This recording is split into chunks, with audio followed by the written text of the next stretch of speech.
Gold trusted gold buyers మీరు తాకట్టు పెట్టిన బంగారాన్ని విడిపించి ఈ రోజు ఉన్న మార్కెట్ ధరకు కొనబడను.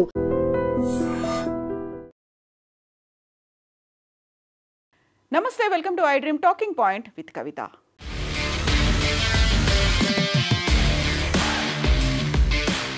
కర్ణాటక రాష్ట్ర ప్రభుత్వం ఒక కొత్త పాలసీని తీసుకొచ్చింది. అదే పెయిడ్ మెన్స్ట్రువల్ లీవ్ని. ఇప్పటిదాకా ఏ రాష్ట్ర ప్రభుత్వం ఇలా గవర్నమెంట్ అండ్ ప్రైవేట్ సెక్టార్లో పెయిడ్ మెన్స్ట్రువల్ లీవ్కి సంబంధించినటువంటి ఒక పాలసీని తీసుకురాలేదు. For the first time Karnataka state దేశానికి ఆదర్శంగా నిలిచింది పెయిడ్ మెన్స్ట్రువల్ లీవ్లకి సంబంధించి. గతంలోనే కొన్ని రాష్ట్రాల్లో ఉన్నప్పటికీ కూడా అది కేవలం యూనివర్సిటీలకో లేకుంటే గవర్నమెంట్ ఎంప్లాయీస్కి మాత్రమే పరిమితమైంది.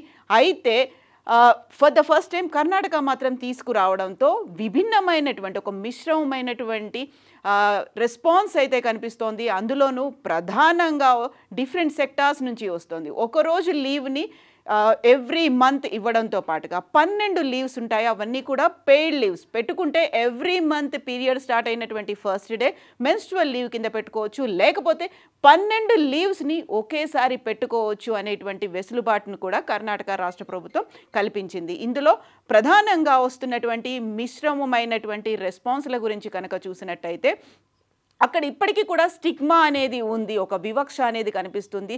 వర్క్ ఎన్విరాన్మెంట్కి సంబంధించి చూస్తే ఇప్పటికే మహిళలు అంటే చిన్న చూపు ఉన్నప్పుడు వాళ్ళు మెన్స్ట్రువల్ మాకు పీరియడ్ స్టార్ట్ అవుతోంది లేకుంటే ఈరోజు పీరియడ్ స్టార్ట్ అయింది అంటూ లీవ్ తీసుకోవడం వల్ల వాళ్ళకి వర్క్ ఫోర్స్ దెబ్బతింటుంది. ఎందుకంటే గార్మెంట్ ఇండస్ట్రీకి సంబంధించి చూస్తే కర్ణాటకలో 90% మహిళలే వర్క్ చేస్తున్నారు. అందులో ఇప్పుడు గార్మెంట్ ఇండస్ట్రీ అనేది ఎంఎస్ఎంఈ కింద వస్తుంది. మిగతా గవర్నమెంట్ కావచ్చు, ప్రైవేట్ సెక్టార్ కావచ్చు, కార్పొరేట్ సెక్టార్లో లేనంతగా మహిళలు ఎంఎస్ఎంఈలో కష్టపడాల్సి ఉంటుంది. సడన్గా లీవ్ తీసుకోవడం వల్ల వాళ్ళకు ఉన్నటువంటి ప్లానింగ్ కావచ్చు లేకుంటే ప్రొడక్షన్ మీద ఎఫెక్ట్ పడుతుంది అనే వాదంతో పాటుగా చాలామందికి ఇది మిస్యూజ్ చేస్తారేమో అనేటువంటి అభిప్రాయాన్ని కూడా వ్యక్తం చేస్తున్నారు. అందరికీ ఒకే రకమైనటువంటి పీరియడ్ పేర్ అనేది ఉండదు, అక్కడ క్రాంప్స్ అనేవి ఉండవు, కాబట్టి దాన్ని మిస్యూజ్ చేసుకుంటారు. ఒకవేళ కొంతమంది తీసుకోవాలి అనుకున్నప్పటికీ ఫస్ట్ డే కాకుండా సెకండ్ డే కూడా వాళ్ళకి పెయిన్స్ అనేవి ఉంటాయి. కాబట్టి what about second day or third day, fifth day వరకు ఉండేటువంటి దానికి సంబంధించి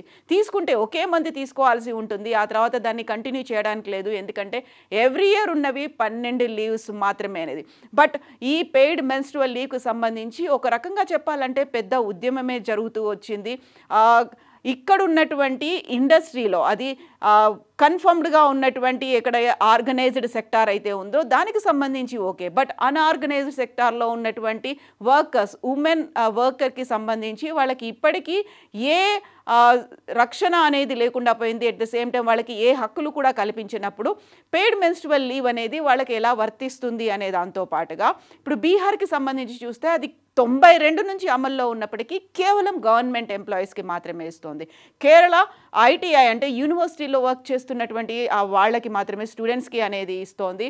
సిక్కిం రాష్ట్రం కూడా అనౌన్స్ చేసింది. దీంతో పాటుగా మిగతా రాష్ట్రాలు కూడా ఈ దిశగా ఆలోచనలు అనేవి స్టార్ట్ చేసినప్పటికీ ఉన్నటువంటి మిశ్రమమైనటువంటి మిక్స్డ్ ఫీలింగ్స్ అండ్ రెస్పాన్సెస్ అనేవి ఉన్నాయి. బట్ ఇది మాత్రం ఒక భారతదేశ చరిత్రలోనే మొట్టమొదటి రాష్ట్రంగా మేము నిలబడబోతున్నాము. అందులోనూ ఉమెన్ ఎంపవర్మెంట్ కోసం కావచ్చు, వాళ్ళకు ఒక ఫ్రెండ్లీ అట్మాస్ఫియర్ అనేది కల్పించడంలో భాగంగా కర్ణాటక రాష్ట్ర ప్రభుత్వం ఈ నిర్ణయం తీసుకుంది అనే దాంతో. ఒకవేళ పోలీస్ డిపార్ట్మెంట్కి సంబంధించి చూస్తే పోలీసుల దగ్గర నుంచి కూడా అలాంటి ఒక మిక్స్డ్ ఫీలింగ్ అనేది వస్తుంది.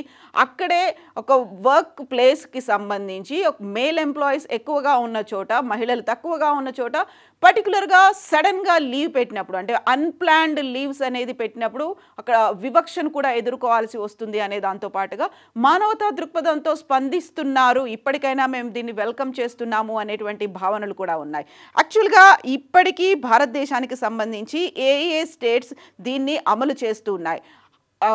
కంప్లీట్గా కాకపోయినప్పటికీ, ఫుల్ ఫ్లెడ్జ్డ్గా కాకపోయినప్పటికీ సగం వరకైనా యాక్సెప్ట్ చేస్తుంది. Either it may be private employees, private ఆర్గనైజేషన్లో కొన్ని మాత్రం ఆర్గనైజ్ చేస్తూ వస్తున్నాయి. అంటే ఇప్పటిదాకా పెయిడ్ లీవ్స్ని ఇస్తున్నటువంటి ప్రైవేట్ ఆర్గనైజేషన్స్ అనేవి జొమాటో ఉంది, స్విగ్గీ ఉంది, ఎల్ఎన్టీ లార్సన్ అండ్ టూబ్రో ఉంది, బైజూస్ ఉంది, గోజూప్ అనేది కూడా ఉంది.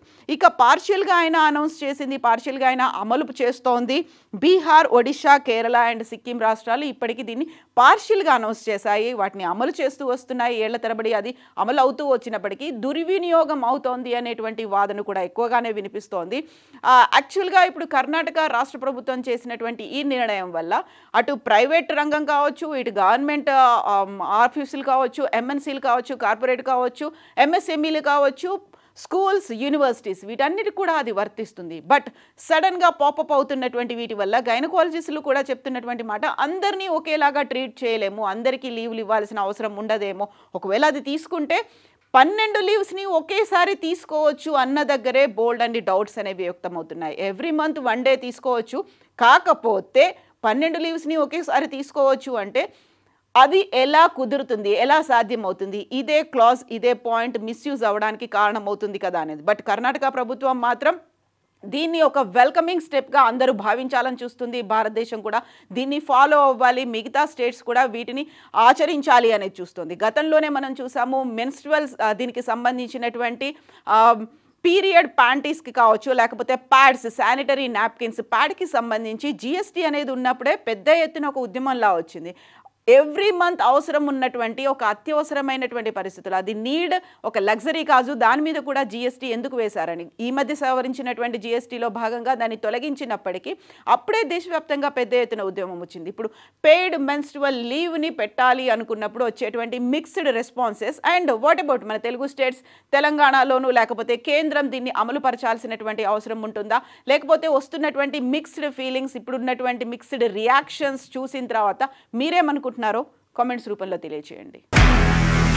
నిజంగా ప్రస్తుతం ఉన్నటువంటి సమాజం దేనికి ప్రయారిటీ ఇస్తుంది?